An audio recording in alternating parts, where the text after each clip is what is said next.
Welcome, everybody, to another episode of Sober Speak. I'm sitting here with Amy S. We'll introduce her in just a moment, but keep in mind at Sober Speak, you will find podcasts of men and women, a woman in this particular case, sharing their experience centered around the Alcoholics Anonymous 12 Steps of Recovery. My name is John M. I'm an alcoholic, and I will be the host of this episode. Consider, so to speak, if you will, your meeting between meetings. We don't really replace meetings, but we can supplement meetings for when you can't get there and be with another alcoholic face to face. And so I have asked Amy to start with a reading that she has brought along with her, something that is special to her. I believe it's a poem. It is. Is it a poem? It's a poem called Poem. Poem or poem? Poem. Now you're making me think about it. So anyway, she has a poem with her, and Amy, I'll let you go ahead and read that. So it's a poem called The Summer Day, and it's by Mary Oliver, who's one of my favorite poets. And it says, "Who made the world? Who made the swan and the black bear? Who made the grasshopper? The grasshopper, I mean the one who has flung herself out of the grass, the one who is eating sugar out of my hand, who is moving her jaws back and forth instead of up and down, who is gazing around with her enormous and complicated eyes. Now she lifts her pale forearms and thoroughly washes her face. Now she snaps her wings open and floats away.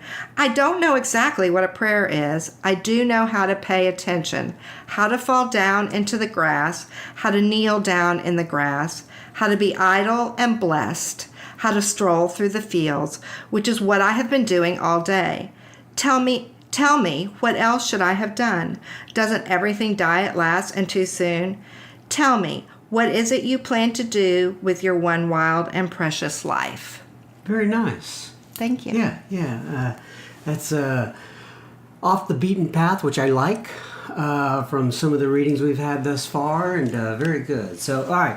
So keep in mind, we welcome all of your comments here at Sober Speak, and you can contact us in a couple of different ways. Either you can go to SoberSpeak, all one word, .com and click on the Contact Us tab, or you can email us directly at feedback, FEEDBACK, at SoberSpeak.com. We not only welcome your feedback, but we highly encourage it.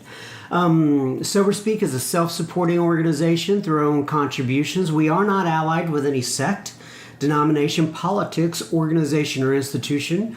We do not wish to engage in any controversy, neither endorse nor oppose any causes. Please remember, we do not speak for any 12-step community. We represent only ourselves. We are here to share our experience, strength, and hope with those who wish to come along for the ride. Take what you want, leave the rest at the curb. Thank you very much, Amy. So, all right, so let's go ahead and start first with that reading that you brought in. I think, like I said, it is beautiful. It's off the beaten path. I know it's special to you. She's one of your favorite poets. Talk to me a little bit about that. Why did you bring that one in? Well, I especially have always been drawn to the final line of this poem, and where it says, "Tell me, what is it you plan to do with your one wild and precious life?" And even prior to getting sober, even probably before I ever was an alcoholic, I loved this poem. And it's like that invitation to think about, what is it that you're going to do? What were you put on this earth to do? And what are you going to do? It's like living a purposeful life. But the grasshopper is living its purposeful life. And I love when the grasshopper, it knows how to kneel down in the grass, how to be idle and blessed, how to stroll through the fields, which is what I have been doing all day. That means even something more to me today, because I don't think I knew how to do those things before I got sober. I didn't know how to be idle. I think I was blessed. I didn't know how to feel blessed.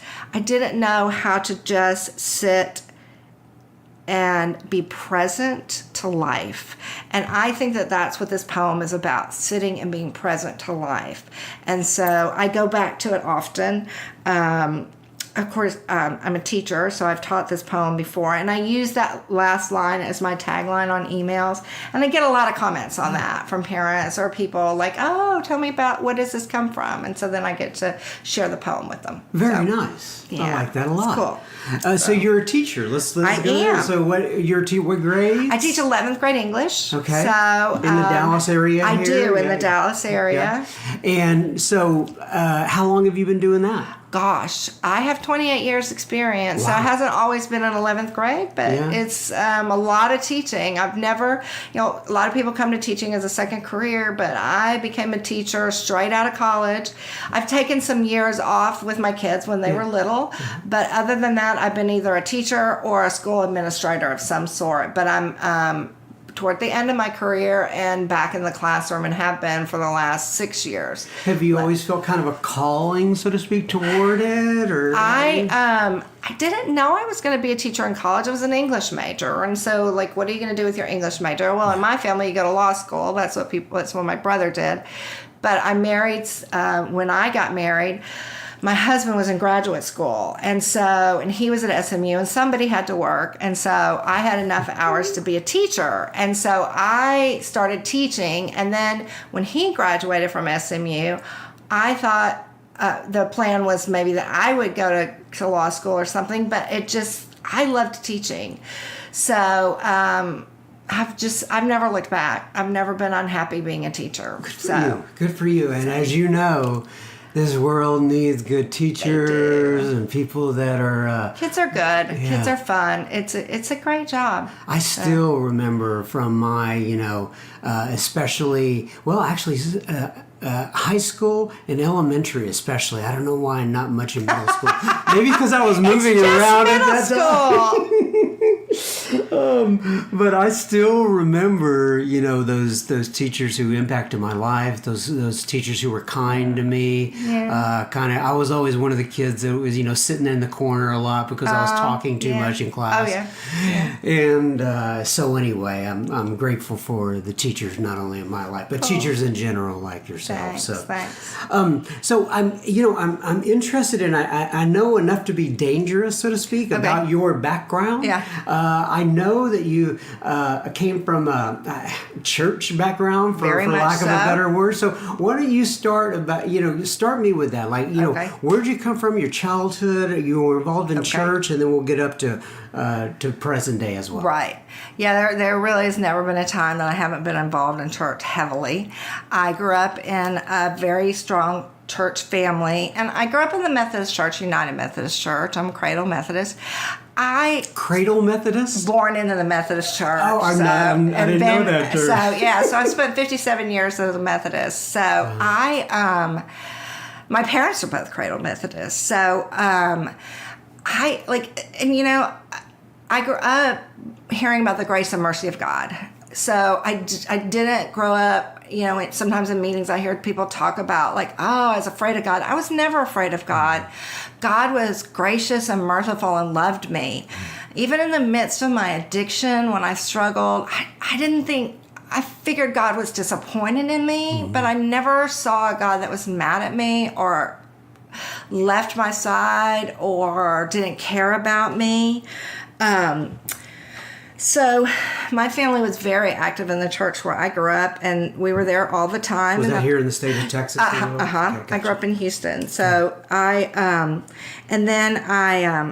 went to college and married someone who was going to be a Methodist minister. So I, spent the rest of my life in church. So I, that has been our story, is to... Were you just out of curiosity, were you aiming for that, to marry I was not somebody? aiming for that. No, I was a little sister in his fraternity. Expected. That was not. No, that really even. No. It was not. I mean, it wasn't an upsetting thing to my family by any means, but certainly not expected. Right. So that seemed to be the boy that I gravitated to in college. Well, so I always hear.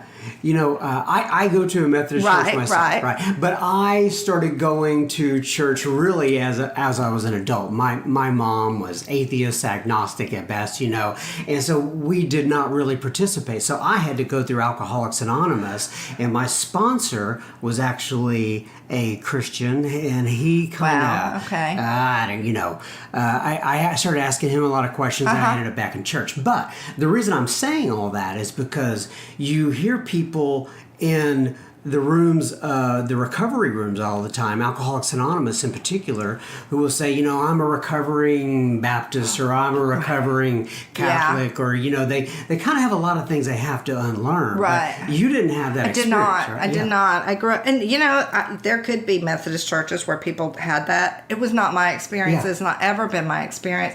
Anything but grace and mercy and the love of God. Right. So and my parents were filled with grace and mercy. Now, my parents were pushy parents, and they wanted the ultimate best for me.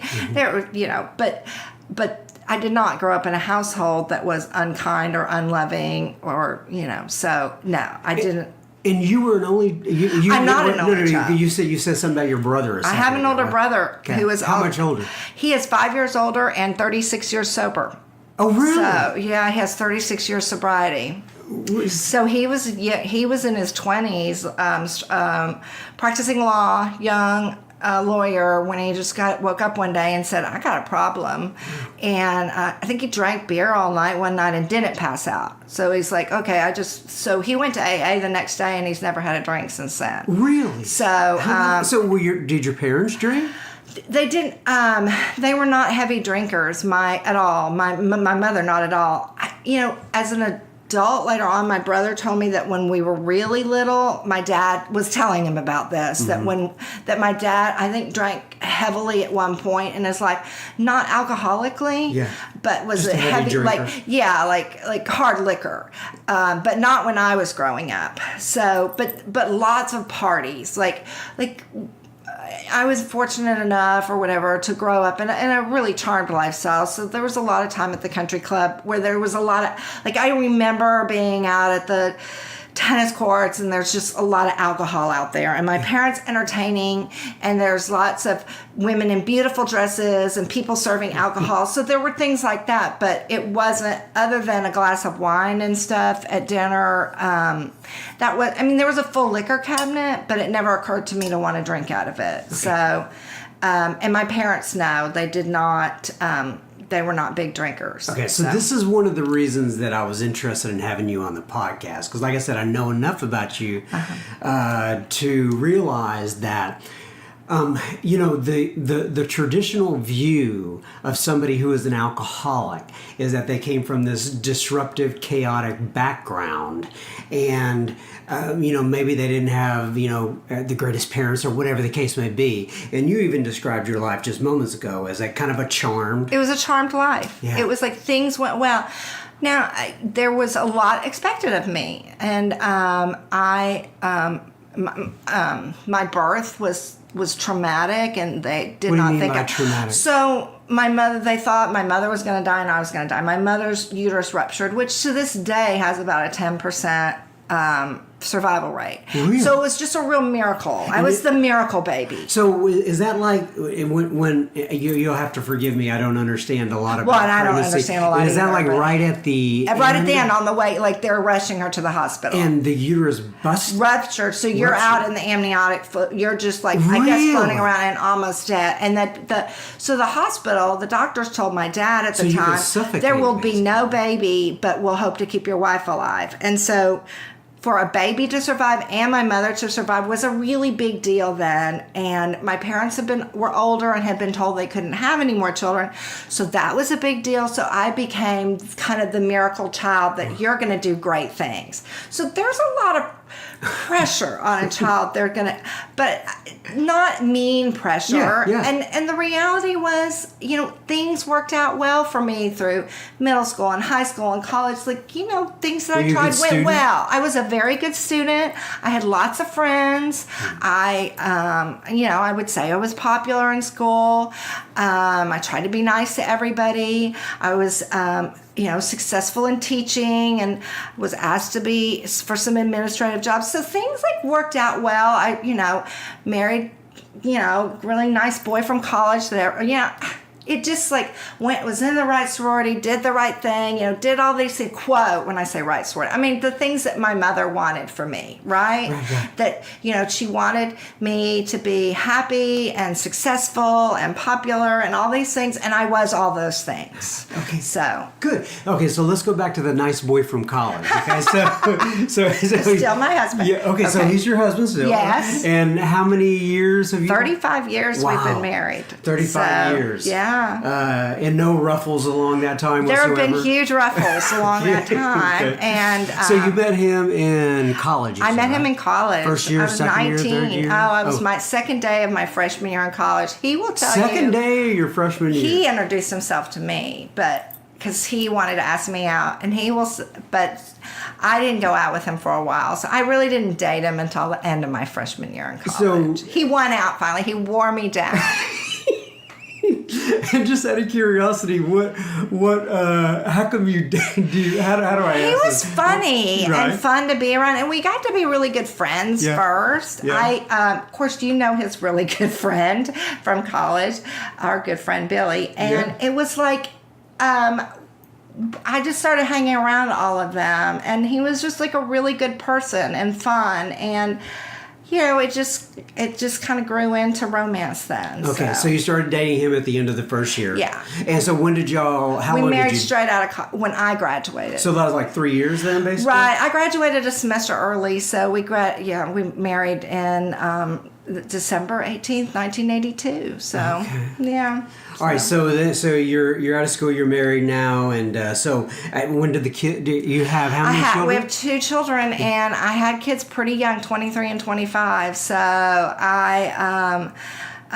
he was at his first church in Princeton, Texas. Tiny little town. When you say he, you're talking about my husband. Your husband, okay. Yeah. So your husband is Okay, and we had and we had our kids and very young, and so didn't quite know what we were doing, but you kind of figure it out. Right. And they're now 31 and 32 and doing just fine and pretty fine in Austin. That's a whole other story. But anyway, so yeah, children and church, and I mean, it was a full life. Okay, so you were involved in the church as a young person, and now were you involved in church or in college? I was. I went to church in college. I even worked with a youth group in college. So really, because a lot of people once they get to college will kind of drop off and then come back. I mean, not every Sunday, but I still went to church, and I volunteered with Young Life, and I volunteered at the First Methodist Church with the youth group and things like that. So. Okay, so you've got a couple kids now, and all right. So let's. I guess we'll start talking about the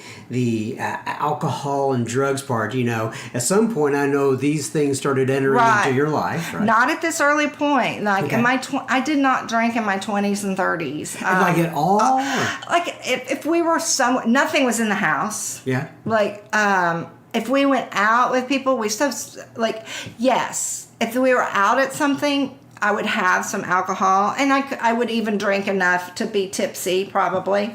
But there was no, alcoholic drinking. Okay. There was no, I would do that and then not have another drink for 9 months or whatever. Okay. Gotcha. So that 20s and 30s and really into my 40s, the drinking started, it started with pills and then moving into prescription medication and then moving into drinking. So it all kind of started in my mid-40s. Okay, so you're in your mid-40s, all right? And this is another piece about being an alcoholic that you kind of upset the apple cart in terms of the image, so to speak, I know. Right? Here you are, your mid-40s, right? You've been involved in church. Right. You are... So where did the prescriptions come into play, and what's the bridge there? There were some, if you get to be 45 years old and that's the first time in your life you have big disappointment in your life, and there were some things. I have a husband who has I guess we attract one another, because my husband is an alcoholic also, and he started struggling with alcohol, and was that at the same time you did, or was it his was that? A little earlier, okay. And so me not knowing how to deal with it later on, and at one point we had to leave a church. because of his desire to leave, because of the alcohol and wanting to get better. And I no longer had my role in the church. I was so used to being like center of attention. And Yeah, it so was a what was big your church. role in these churches? Like, Well, when you say, I was really active. Okay. I was, I'm an attention-seeking person. I'm an ego-driven person. And so I'm not that, person who like sits and is like demure and like nods her head. I loved the attention. Like a wallflower. No. So I was in the middle of all of it, and I loved it. And especially when the church, at this point, the church, in our 40s where we were, got bigger and bigger and bigger. It was a church that we started, and it was really successful. Well, I just loved all the attention on that. So that was a lot of my status. I felt like I can remember going out to dinner with a bunch of friends, and every table we passed by, people wanted to talk to my husband. They're like, look, and my friend Leslie, she goes, it's like being with a rock star. Okay, well, so it's as close as I'm ever going to get to being with a rock star, like to being so well known in your town. So I loved the attention. Yeah. And so, when we left, there was this... We could call your husband like Bon Jovi now. That's how it felt, yeah. Bald Bon Jovi. So, but when we left, that was gone, that identity. Yeah. And so, because of some anxiety, etc., and well-meaning doctors, they gave me prescriptions. And I'm a person just out of curiosity, what kind of are you talking about even relaxing remember, kind of like anxiety? Valium and things like that. Gotcha. Okay. And then a doctor along the way thought that maybe Adderall would help me because I seemed to be all over the place. Yeah. And Adderall, that's Ritalin. The one for ADHD or whatever. And so you give me those two things, and I'm going to take a whole bunch of it. Like, I'm that person of muchness and manyness. Like, if instead of one pair of shoes, I'll get 5. So you give me Adderall and it makes me feel good, I'm going to take more. Like, because my name was on the prescription bottle, Right. So it can't be wrong. Right. My name's on it. Right. I'm not an addict. Right. The doctor gave it to me. And so I got into this real toxic mess of pills, and my doctor here sent me to a psychiatrist who tended to be a pill pushing doctor, and he did not intentionally do that. He did not know that about that doctor. He and I have talked since then. Yeah. He was well intentioned. Right. He thought he was sending me to a safe place. Right. He did not. So I got on a huge mess of I'd ask for something else and I just get it. So I had a huge cocktail. And then started mixing alcohol in with it, and it just... And how, this cocktail of prescriptions, was that building over 6 months, a year, 2 years, 3 years? Yeah, that built up for about 6 months to a year, and then so that went until... There's about an 8-year period of pills and alcohol in my life. Gotcha. Before I'd be off of them for a while, and then and went off of pills completely at one point, several years before I ever got sober and quit drinking. But there's an 8 years of, with some periods of times with nothing, but not very long, maybe 3 months, 6 months here. Abuse of prescription medication and alcohol. Okay. And by the way, I've never heard that term of muchness and manyness. Well, it is just still my personality. I have to watch it. Like, if you give me, when I eat Girl Scout Thin Mints, they say there are 14 servings. There are not 14 servings. There are 2 servings, and it's 1 sleeve and 2 sleeves. And it's like, why would you give me a sleeve of cookies and tell me there are 7 servings in that? I am just a person, if it's in my house, I'm going to eat the cookies. If the shoes are there, I'm going to buy the shoes. Now, is my sponsor working with me on addressing that? Yes. But at least now it's not, I can't control my eating, but at least now it's not deadly. I can return the shoes. So. Okay, so you were heavily involved in that one church. Right. Your husband had to leave. Right. And then, was it right from there into AA? Or It was not stops in that. between? Oh, no.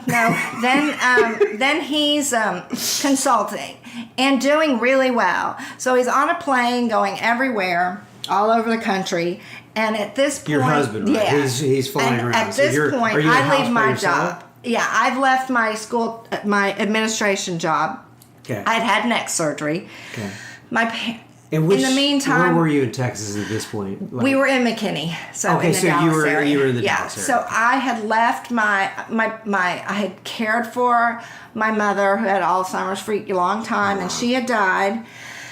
My dad didn't need nearly as much help, but I was still, responsible for him. And the best way of dealing with all of that was continuing on prescription medication and lots of it and wine. And especially if my husband's traveling, then I can just drink during the day. Right. Because I didn't, the money thing wasn't an issue. So I can, stay at home, and, help care for my parents. Well, yeah, but I drank during that was when day drinking started. And that's when I started thinking, I might have a problem. Right. But you know what I would think? I can't have a problem because I was normal in my 20s and 30s. And you know what? My brother, he's the drunk.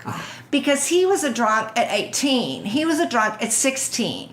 He had issues. From the moment he drank, he wanted to drink more and more and more. Right. Okay? And that wasn't me. And I have cousins like that too. Like all the cousins on my dad's side of the family. So I'm not like them. So I couldn't be an alcoholic. Yeah. In my mind, that was what would go back and forth. I'm not an alcoholic because look at me. Until I was 45, I didn't drink like this. Right. This is just a little rough patch. It's a little 8-year rough patch, but it's a little rough patch. So, I can laugh about it now. My family even sent me to a place in California in Pacific Palisades. And, that sounds nice. Oh, it was fancy. Oh my, it was dual diagnosis because I still had a lot of neck pain that they gave me medication for. And I had a spinal fusion and it didn't seem to help. And so what's the dual diagnosis? What does that mean? it's like if you're dealing with depression and pain, like I went because of depression and pain. Yeah. But I didn't really know it was for people who had alcohol and drug problems too. Because I'm the person who left rehab and didn't realize I wasn't supposed to drink. Because they didn't take me to AA or anything. It was real fancy. We went to the beach and we had fancy meals. I am grateful for so much of what I learned there. And I'm grateful because through the yoga and the massages and all the acupuncture and stuff, my pain went away. Right. But they let me stay on my medication. They gave it back to me as I left, and when I left, they gave it back. Well, they gave me the bottles back so I could start taking it in my way again. And I just thought, well, my pain's gone, and I don't feel so depressed anymore, so I'm better. So I spent about 3 or 4 months after that not drinking. Yeah. But even my family was like, yeah, I think you're good now. You can drink again. Nobody really thought that I wasn't supposed to drink forever. So it's not all my fault on that one. But it was very expensive. Well, people go, well, did your insurance pay for it? No, it's not an insurance place. But it was a nice... I miss my husband and I miss my little doggy, but it was a really nice, fancy 30 days. So.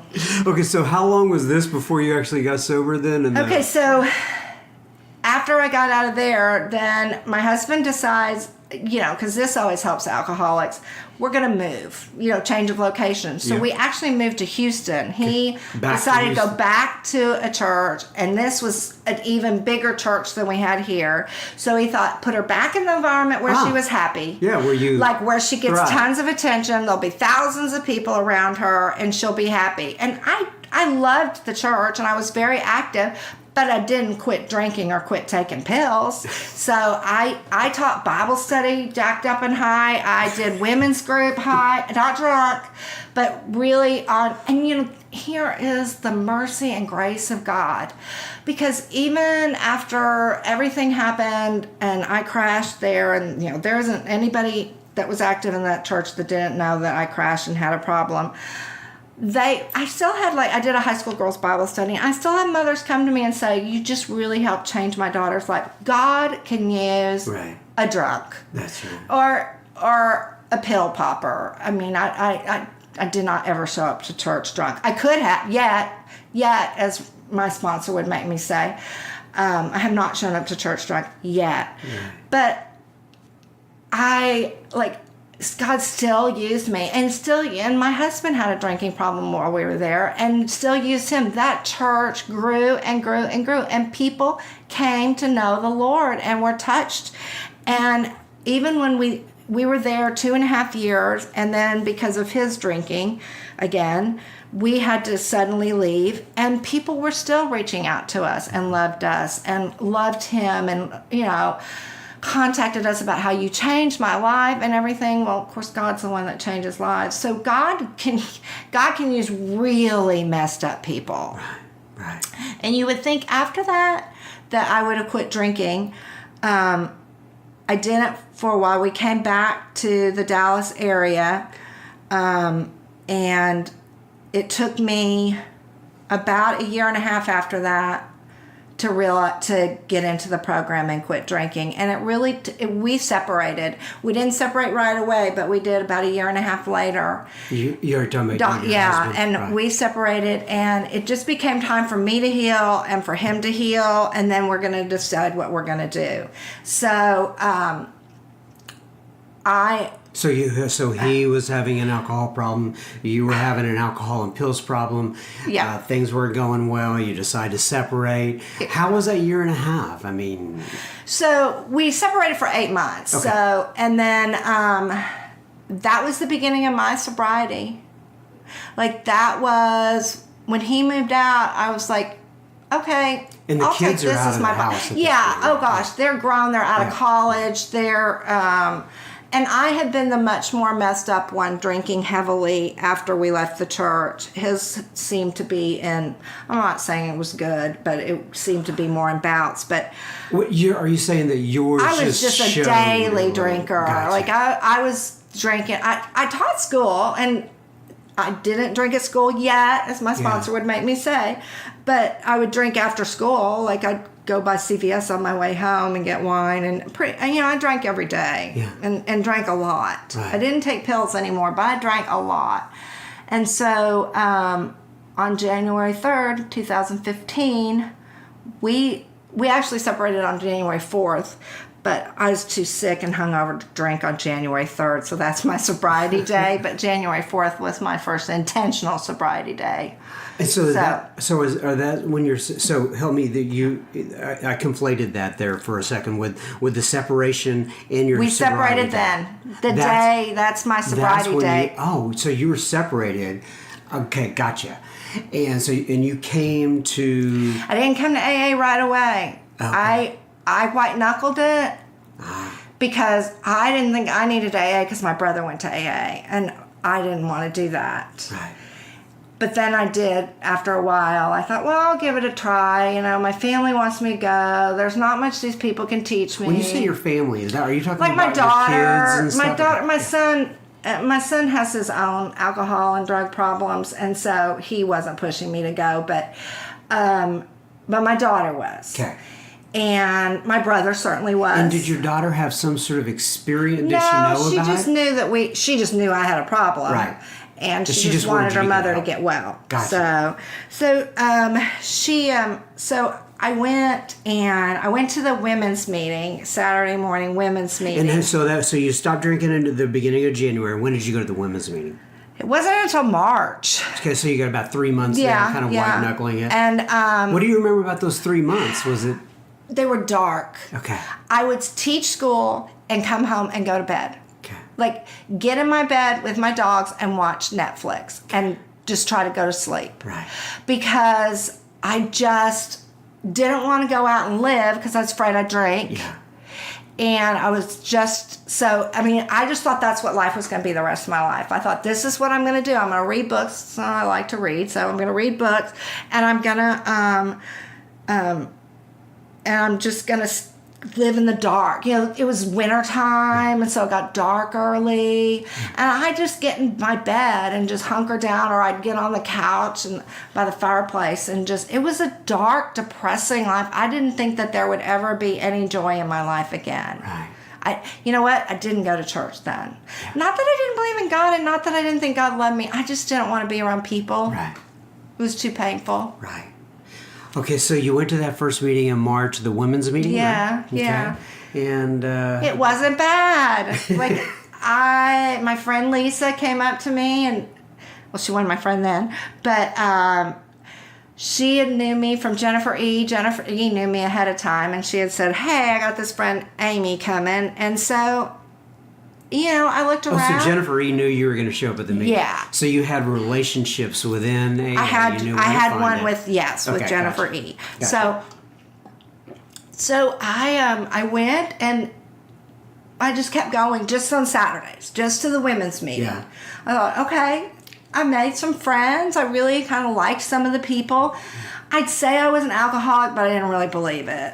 I still thought, I don't know what I thought. I didn't think I was an alcoholic, because by definition, my brother was an alcoholic. And you're a drunk early on. Right. You don't become a drunk. You don't become an alcoholic in your 40s. That is not what an alcoholic is. That's what I thought. And you know it specifically addresses that issue in the 12 and 12. I know. It does. And there's something even in the big book, because while I was reading, I was like, whoa, wait a minute. And then I started meeting people who were like me, that didn't drink until they were, middle age. And I thought, well, or people who had started by taking, pills when they had pain. And I can remember sitting in a meeting and thinking, oh my gosh, I started by taking pills. I had neck pain, had some neck surgery, blah, blah, blah, blah, blah. But you know what? There are a lot of people who have neck surgery and they don't keep taking their pills. I am not a special snowflake. Right.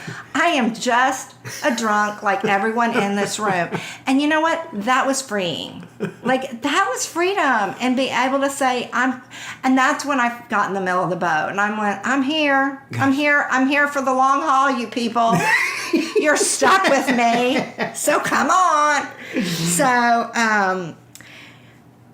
I had crafted such this like image of this person that I wanted to be a perfection on the outside, and it finally was a place where I didn't have to pretend, where it was a room full of wounded healers, and I didn't have to be. That's a Henry Nouwen saying. I did not make that up. Henry Nouwen says that in one of his books. Wounded healers. Wounded healers. He talks about wounded healers. But I was at a place where people laughed about stuff that nobody else would think was funny. Right. Like, they would think that's inappropriate to laugh about that. And where we'd cry about something, like someone says something and you cry because you get it. You understand that feeling. And it was like, oh my gosh, this trailer with this green carpet, that usually has like straw and dead grass all over it. Right. This is home. Like, these people get me. And so from then on, I've just kind of been in the middle of the boat, sometimes more in the middle than not, sometimes not going, I make 3 meetings a week. My sponsor says you have to, or you get to go to 3 meetings a week. But, they've what changed my life. So when did you? So you were going to women's meetings for a while. When did you go over to the mixed meetings? I would say that summer I went to some noon meetings, and then started in the fall going to like evening meetings when I was teaching school and things like that. So that's when I started going to more than 1 meeting a week. Okay. So that would be probably 9 months into sobriety. Okay. Okay, so let me go back then. So that I'm working with a timeline here. You said that you were separated from your husband. We're back together at this point. Yeah, Okay, so that's so y'all were back together, and and you're going to the mix meetings. Yeah. Okay. And still the women's meetings. That's the one meeting. I mean, that I consider my home meeting. I went this morning. I mean, that's like, if I'm in town, I don't miss it. Like, I don't plan anything around it. Right, That's right. always my priority. Where is that meeting at the trailer as well? Yeah, 9 o'clock. No one ever invites me to that. I'm sorry. It's a good one, too. A lot of times we have warm Krispy Kreme donuts, so it's definitely worth going. Well, I'll just come by and say my name. I'll just say meeting. my name's Joan. There I you could go. be Joan, not John, right?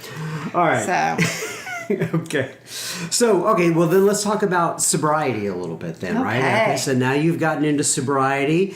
Talk about your experience with the steps. You talked about your sponsor. I believe you sponsor other women. Any sort of experience you have there? Talk about what you want to talk about there. wow, the steps. Okay, so when I first came in, and even for a while, I'd see the steps, especially steps 1, 2, and 3, and I'd go, oh, check, check, check. I know all about God. Right. So, but my sponsor said, oh, let's slow down here a little bit. Maybe not so much. And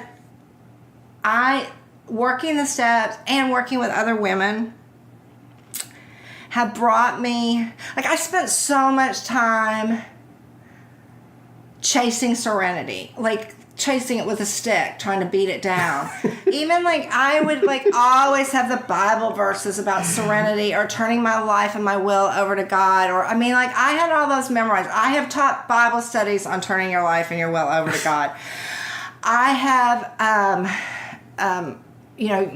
the scripture in 2 Corinthians when Paul talks about God saying when he has the thorn in his side and 3 times, he has this dream, and 3 times he asks God to remove this thorn, and we don't know what the thorn is, which I love that because it could be anything. Correct. And so for me, addiction, but God, says to him, "My grace is sufficient for you. My grace is enough." Right. Okay, so that had been a scripture that I can't tell you how many times I'd written on a note card, put it on my mirror, taught Bible studies over it, wanted to live that. But I kept trying to run my own redemption. I tried to redeem myself. It's not like I wasn't praying to get well. You tried to run your own redemption, yeah. Redemption. Yeah. I've never heard it put that way. That's my will and my willpower and my self-will have been so strong that when I prayed for God to heal me, it was like, let me heal myself, God. Send me the power to heal. I mean, I don't know that those were the words I used, but that's the attitude I had in prayer. Right. Like much of my prayer time was spent me telling God how it was going to be. Because I had it figured out. So and then I had those 3 months of sobriety before I got into AA, so that convinced me a little bit that I had this power, Yes, yes. So when I was able to really realize that, maybe I'm sober, but not emotionally sober, not happy, not joyous, not free, not able to sit still and be present, that maybe I became desperate enough to just sit and let God heal me and do for me what I couldn't do for myself. Right. I was never a person who could just sit and be present. Yeah. And now I get to do that. So sobriety for me, when I think of that scripture going back to your grace is sufficient for me, your grace is enough for me. We're not a society that wants. What's the other part that says that in my weakness or in your weakness I am strong? I am strong. Yeah, I actually brought that with me. So there was the whole piece of. My grace is enough to cover and sustain you. My power is made perfect in weakness. Yeah. So, I finally got to live. I brought something. Can I read from it? Yeah, I brought yeah. something. Go So for this is what, when I did my talk the other day, this is the only part that I read. So I came into a trailer. I think I told the story in my talk the other day. I think one of the times that I realized how crazy and mixed up I was that I got so I drank a lot of vodka at the end because, or even for a long time, because it had fewer calories. That's a woman thing. Right. And so we drink vodka and why mix it with anything else? So just out of the bottle. But then, you feel so guilty and you're like, oh, I'm going to throw this vodka bottle away. So you throw it in the trash can, but you don't throw it down the drain. And then at 2 o'clock in the morning, you go and you dig it out of the trash can, or I did. Right. And you drink it, like you bring it in the house and then drink it. Or better yet, just drink it out by the trash can. Because then the trash can's there where you can throw away the vodka bottle. So it's really much more convenient. It's efficient that way. It's efficient. It's efficient. And I remember thinking, oh my God, I am drinking a stinky vodka bottle. Like it didn't matter what had gotten on there. Right. I'm drinking it. And it probably has other stuff mixed in with it. And it's 2 o'clock in the morning. So I said that, so this is what I wrote. God said I wasn't made for drinking out of dirty bottles rescued from the trash. Surrender began for me in a room full of beautiful wrecks. A room full of wounded healers. When I first walked through the doors of AA, I carried in my spiritual backpack all of knowledge and understanding from years of Bible study, theological study, devotional and spiritual readings, church classes, religious and spiritual workshops, and sermon listening. I had the God part down. I looked at steps 1 through 3 and pretty much checked them off in my head. I'd get an A+ on this part. And for a teacher, that's important. Yes. It was a no-brainer. I was ready for advanced AA. I can, where are the gifted AA people? Because I have this down. The AP class. Do you have the AP course, please? That's pretty true about me. I wasn't sure about the insanity or unmanageable part because, what is, I was drinking out of a trash can, but I didn't recognize that as being insane. But step 3 especially was already a shiny gold star for me, turning my life and my will over to God. Big, giant check. However, I was a little skeptical about the as we understood him part. Really? People are just going to make up a God that works for them? You can't do that. Right. That's against the rule. That's against the God rule. Yes. So, or at least my rule. The Bible tells us who God is. You don't figure it out by yourself. God is God. Furthermore, they can't even say the Lord's Prayer correctly. They pause in between give us this day our daily bread. No church does that. You don't pause. It's one line. Just want you to know that. And I wanted to raise my hand and say, I'm sorry. There's no pause here. That is not how the Lord's Prayer said. But that's the AA way. Then I sat in the room for days that turned into months, that turned into a year. And I heard over and over again from people who didn't seem at all like me talk about how desperate they were, and they cried out and God answered them and kept them sober from day to day. These people had not attended all of the studies and services and workshops that I had attended. Their spiritual backpacks were not jammed full of learning and information. Many of them brought with them nothing but their brokenness and desperation. They kept depending through faith in a God they didn't understand, a God that they didn't even call by name, but a God that kept them sober. Day in and day out, they learned that this God could be trusted. I, on the other hand, brought my backpack full of my belief system and my learning experience. I came in with the spiritual answers already checked off, and they came in desperate and broken, leaning on this God of their own understanding who may not be called God. Now, I think I'm beginning to understand about this God of our understanding idea. And I think that I have a new understanding of God in a new way, and a new picture of God and a new way of relating to God. So I'm constantly rediscovering God. God didn't change, but my understanding of him continues to change. God didn't change, I did. I had tried for so many years to live following certain passages that I thought I had understood. So there's the passage about the follower who is struggling with some sort of affliction. He called it a thorn in his flesh. And this person kept asking God to take it away. 3 times he asked, and for whatever reason, the affliction remained. I don't know why it remained. I don't believe that God's mercy is fickle, but things happen in life as a result of our own actions and the actions of others. And the verse says, that God said to him, my grace is enough to cover and sustain you. My power is made perfect in weakness.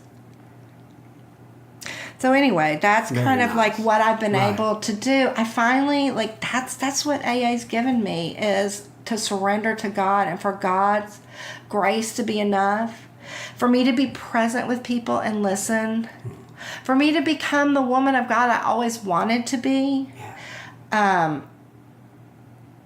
So and a life that's more joyful and happy and free than I ever thought it could be.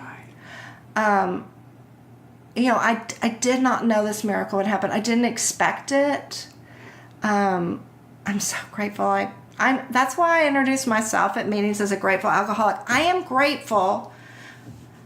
I'm not just a grateful alcoholic that I am in recovery. I'm grateful to have been an alcoholic because it's the way I got to this life, and I wouldn't have it if I hadn't.